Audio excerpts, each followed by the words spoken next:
tumbuh menjadi seorang maskulin, tetapi hatinya feminin. Nah, maka berdasarkan analisis para psikolog dan grafolog yang saya libatkan hampir 800 orang, kesimpulan mereka cuma satu: di barak militer itu mereka mendapatkan sentuhan seorang ayah.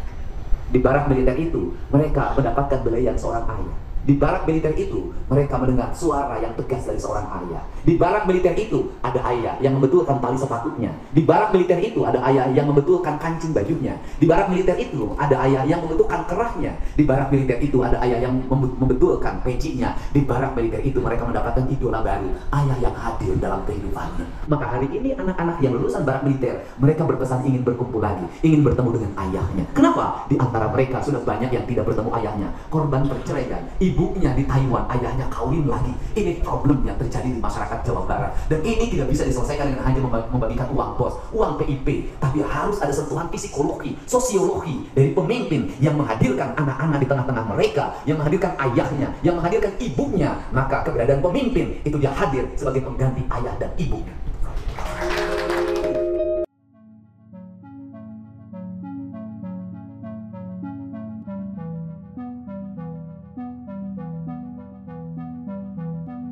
Pernah nggak sih kalian ngerasa pemimpin kita tuh jauh banget dari rakyatnya?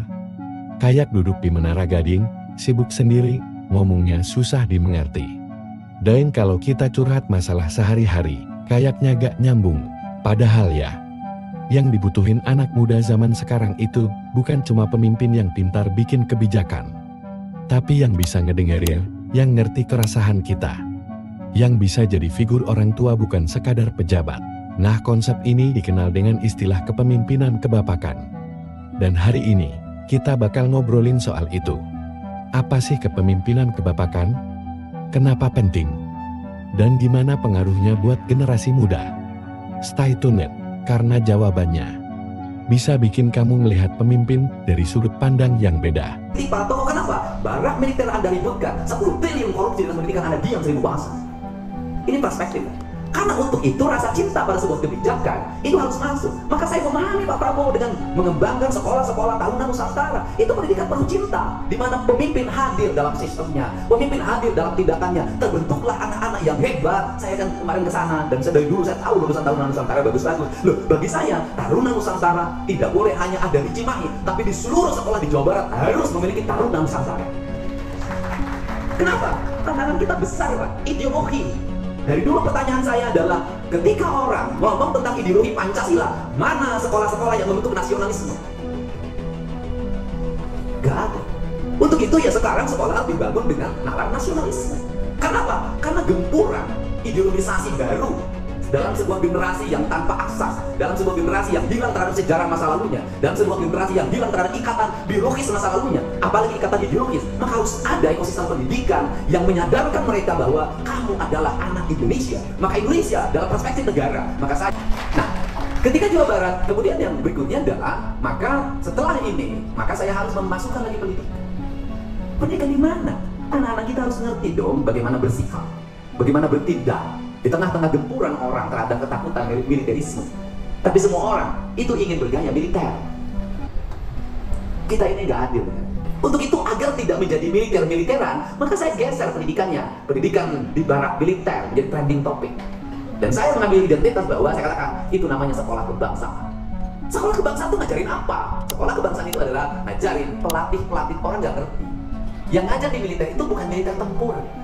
Yang ngajar di militer itu adalah pelatih, pendidik yang secara emosi dan kejiwaan dia sudah sangat terlatih menghadapi berbagai situasi. Karena kategorinya tetap pelatih, maka sikapnya kebapaan. Karena sikap kebapaan, anak-anak ini kehilangan bapaknya.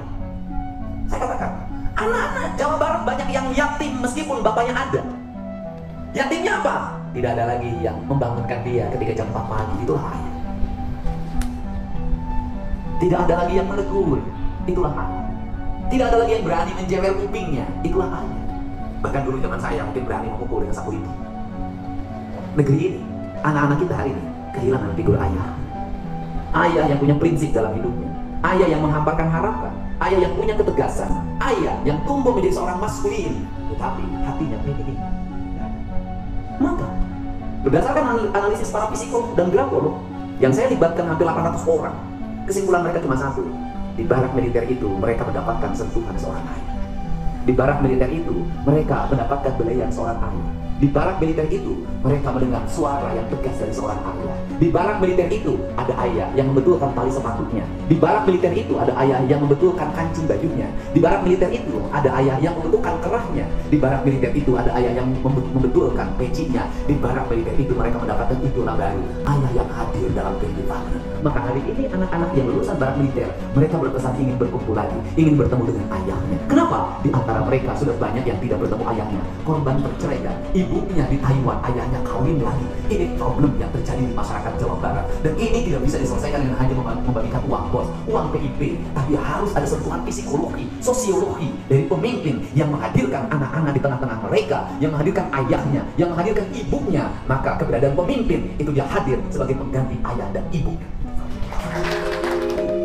Bayangin, kalau pemimpin di daerah kamu bukan cuma datang pas musim kampanye, tapi juga hadir waktu rakyatnya kesusahan. Datang ke rumah warga, ngobrol tanpa protokol, bahkan bantu langsung tanpa banyak basa-basi.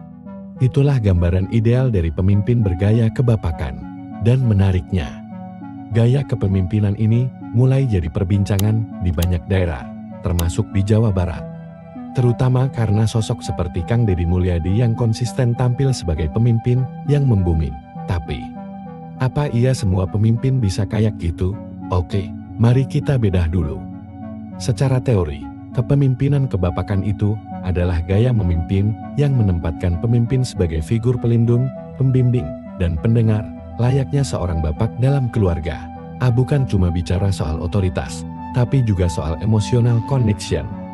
Anak-anak muda, pelajar, mahasiswa, bahkan masyarakat kecil merasa bisa curhat tanpa takut dihakimi. Tapi kenyataannya, gaya ini gak selalu mudah dilakukan di dunia nyata. Kenapa?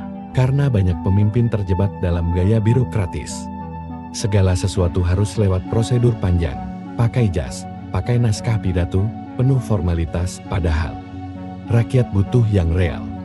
Yang datang tanpa seragam, duduk bareng warga di warung kopi, ngobrol ngalor ngidul, tapi meaningful. Contoh paling nyata, yaitu tadi Kang Deddy. Kita bisa lihat di video-videonya, bagaimana beliau hadir langsung ke masyarakat. Dengerin keluhan warga soal bantuan sosial. Temuin anak-anak muda yang putus sekolah. Dampingi pedagang kecil yang kena gusur. Dan beliau gak cuma ngasih bantuan, tapi juga ngasih harapan dan nilai. Ngajarin tentang tanggung jawab, kerja keras, dan pentingnya menjaga warisan budaya. Gaya ini jelas sangat kontras dengan banyak pemimpin lain yang sekadar bagi sembako pas mau pemilu. Nah, dari sinilah kita belajar sesuatu yang penting.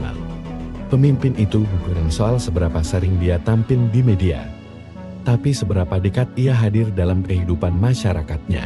Kepemimpinan kebapakan ngajarin kita bahwa generasi muda, apalagi yang hidup di tengah tantangan ekonomi dan disrupsi digital, butuh figur yang menginspirasi, bukan menakut-nakuti.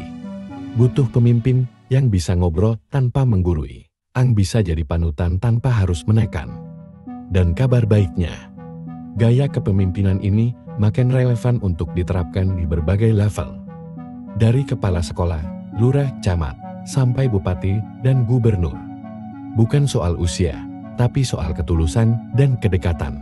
Jadi, sobat semua, kalau kamu punya mimpi jadi pemimpin di sekolah, kampus, atau bahkan kelak di pemerintahan, mulailah dengan belajar menjadi figur yang hadir untuk orang lain. Bukan sekadar bicara, tapi juga mendengarkan. Bukan cuma menyuruh, tapi juga memberi contoh. Karena pemimpin yang baik adalah yang mampu menjadi bapak untuk bangsanya sendiri. Kalau kamu setuju, tulis pendapatmu di kolom komentar ya. Pernah gak sih kamu ketemu sosok pemimpin yang kayak bapak buat kamu? Dan jangan lupa untuk like ya, share, dan tentunya subscribe supaya kamu gak ketinggalan video menarik lainnya. Sampai jumpa di episode berikutnya. Salam hangat, dan terus jadi pemuda yang berpikir kritis dan penuh harapan.